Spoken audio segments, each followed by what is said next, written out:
अरे बेवकूफ मंत्री महोदय, इलाज तो हो रहा है ना, ये तो मान रहे हैं आप। और आप फोन लगा सकते हैं रैंडम, किसी भी ये में फोन लगा सकते हैं कि आप कहाँ से हैं, किस जाति से हैं, और उसमें हिंदू भी मिलेंगे, मुसलमान भी मिलेंगे, सारे लोगों का आप देख सकते हैं। कितने दिन से खराब है बोल रहे हैं, उनको देखना चाहिए था, उनको देखना चाहिए था। औरतों का हालत क्या है, महीनों से लोग पड़े हुए, इलाज नहीं हो पा रहा है, यहाँ क्या कमी है वो देखना चाहिए था। इसका तुरंत जल्दी वापस लें, ये सेवा कुटीर नहीं हटेगा।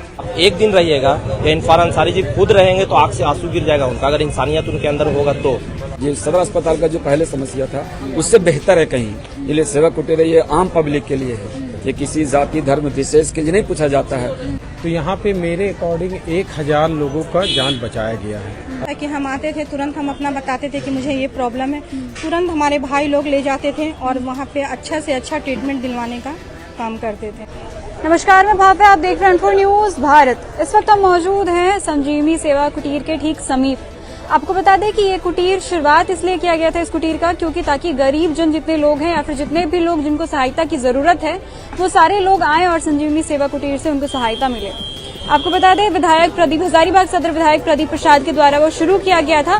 सारे गरीब जनों, सारे सहायक जनों के लिए ये शुरुआत किया गया था, लेकिन अब स्वास्थ्य मंत्री के द्वारा ये नोटिस जारी किया गया है कि संजीवनी सेवा कुटीर को बंद किया जाए। फिलहाल इस बारे में ही बात करेंगे और इस बीच हम ये भी चाहेंगे कि आप जितने हजारीबाग की जनता है, हजारीबाग के आसपास के जितने लोग हैं, उनको यहाँ से क्या कुछ सेवा मिलती थी, आप हमें कमेंट सेक्शन में कमेंट करके जरूर बताएं। फिलहाल संजीवनी सेवा कुटीर अब बंद करने का नोटिस आ गया है। क्या कुछ उस नोटिस में था, क्यों, मतलब आखिर इल्जाम क्या लगाया जा रहा है बंद करने के पीछे? उनका जो सीधा सीधी इल्जाम है क्या हिंदुओं का सिर्फ इलाज। अरे बेवकूफ मंत्री महोदय, इलाज तो हो रहा है ना, ये तो मान रहे हैं आप। और आप चेक करें, रजिस्टर में सब नोट है, हिंदू और मुसलमान सबका हुआ है। महोदय आपको देखना चाहिए था, या लिफ्ट कितने दिन से खराब है बोल रहे हैं, उनको देखना चाहिए था, उनको देखना चाहिए था। औरतों का हालत क्या है, महीनों से लोग पड़े हुए, इलाज नहीं हो पा रहा है, यहाँ क्या कमी है वो देखना चाहिए था, यहाँ गलती है वो देखना चाहिए था। हिंदू मुसलमान के लिए उनको ये पद नहीं मिला है, वो राज्य का पद हर जाति हर धर्म के लिए उनको पद मिला है। सिर्फ बड़बोला बोलते थे पहले, सुनिए, पहले लगता था ये सिर्फ ज्यादा बोलने वाले मंत्री हैं, खराब आदमी नहीं है, लेकिन आपने खराब काम शुरू कर दिया महोदय। इसका तुरंत जल्दी वापस लें, ये सेवा कुटीर नहीं हटेगा। ये जनता का आसरा है, जनता का एक लाख सहारा है, मरने वाले लोगों का सहारा, जिससे उन लोगों का जान बचता है। थोड़ा सा तो समझ होना चाहिए उनको। उन गरीब का जो हाय और श्राप लेंगे, बददुआ लेंगे, वो कहाँ भोगेंगे। मैं कल भी उन्हें फोन पे बात करके मैं भी उन्हें यही चीज बोला हूँ जो लैंग्वेज आपके साथ बोल रहे हैं। क्या उधर से क्या कुछ रिस्पॉन्स मिला? देखते हैं, सोचते हैं, अगर अभी भी अक्ल आ जाए, भगवान करे उनको बुद्धि दें, सद्बुद्धि दें कि इस तरह का जो निर्णय लिया उसको वापस ले, और जो यहाँ सेवा चल रहा है उसमें आके कुछ सहयोग करें कि कैसे फ्री हम लोग जांच करा पाए। इस बात पर कोई कड़ी आपत्ति नहीं जताई गई है सिवाय इसके कि आप सिर्फ यहाँ पर सिर्फ हिंदुओं का इलाज होता है, बस, इसके सिर्फ और कोई आपत्ति नहीं बताया। चलिए, अब हमारे साथ ऐसे लोग, कुछ लोग जुड़े हुए हैं जो जिनको सेवा कुटीर से सहायता मिला है, इनसे इनका नाम भी पूछेंगे। लेकिन सबसे पहले हम आपसे कुछ और सवाल पूछना चाहेंगे कि अभी लगातार जब से ये चालू हुआ था संजीवनी सेवा कुटीर, आपको पता है खैर कि यहाँ पे हिंदुओं का इलाज होता है या मुस्लिमों का या फिर सारे समुदायों का होता है। आप बताइए कि लगभग रजिस्टर मेंटेन रखा गया था संजीवनी सेवा कुटीर में, लगभग कितने का लिस्ट होगा, कितने लोगों को यहाँ से सहायता? प्रत्येक दिन करीब 100 लोगों का यहाँ से सहायता होता है, जिसमें 50% लोग जो इमरजेंसी रहते हैं उनका हम लोग एंट्री नहीं कर पाते। आप देख सकते हैं प्रत्येक दिन का, और आप फोन लगा सकते हैं रैंडम, किसी भी ये में फोन लगा सकते हैं कि आप कहाँ से हैं, किस जाति से हैं, और उसमें हिंदू भी मिलेंगे, मुसलमान भी मिलेंगे, सारे लोगों का आप देख सकते हैं। ये सारा रजिस्टर खत्म हो चुका है, मतलब पूरा भरा हुआ है। चलिए, देख रहे हैं कि आप 6000 लोगों का करीब इसमें एंट्री है। आप इसमें देख लेंगे 6000 से 6500 लोगों का एंट्री होगा। उनमें सब में पूछ के आप देखिए इसमें कितने लोग और कहाँ के लोग हैं।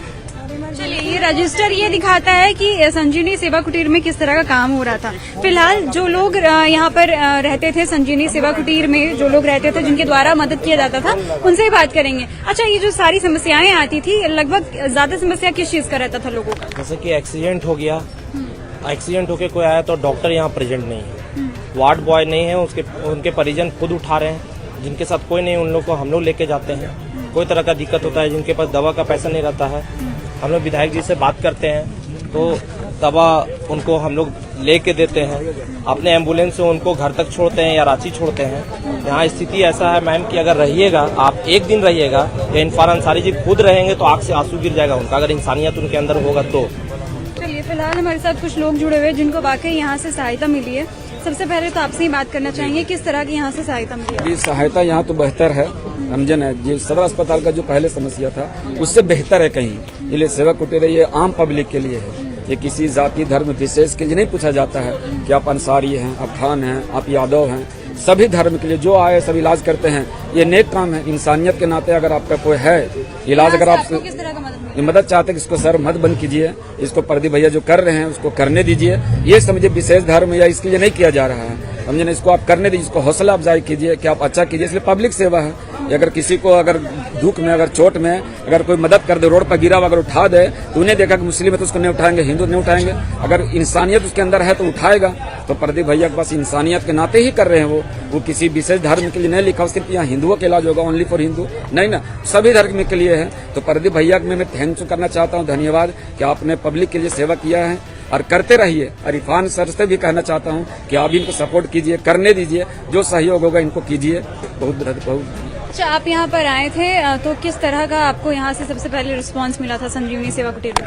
मैं जब यहाँ आया, जब मैंने देखा कि भैया द्वारा बनाया गया संजीवनी कुटीर ये, तो यहाँ पे मेरे अकॉर्डिंग 1000 लोगों का जान बचाया गया है। अब भैया और यहाँ का जो टीम काम करते हैं, अभी रिसेंटली मेरे दोस्त का पापा का एक्सीडेंट हुआ था तो ब्लड का इशू हुआ था, तो यहाँ पे पॉजिटिव ब्लड नहीं था अवेलेबल सदर में। ये सारा जो सहायता बता रहे हैं, उससे पहले क्या किसी तरह का कोई सवाल पूछा जाता है, जैसे कि नाम क्या है, कहाँ से आए हैं, या फिर आप ये सारी चीजें को पहले पूछा जाता है, पहले डायरी मेंटेन किया जाता है या पहले मदद किया जाता है? सबसे पहले पेशेंट को लेकर वहाँ तक सुविधा तक पहुँचाया जाता है। इमरजेंसी रहता है तो पहले पेशेंट को ही इलाज के लिए भेजा जाता है। और यहाँ तक यहाँ का टीम का जो लोग भी है बहुत सारा एक्टिव है, जो पेशेंट को लेके ही जाता है, बाद में फिर डायरी मेंटेनेंस होता है। और आज मैं पहली बार सुना हूँ कि इस टाइप का भावना चल रही है, मतलब भेदभाव चल रही है हिंदू मुस्लिम। पूछेंगे आपका क्या नाम है? मेरा नाम मोहम्मद आफ्ताब खान है, मैं खुटरा का निवासी हूँ, रहने वाला हूँ।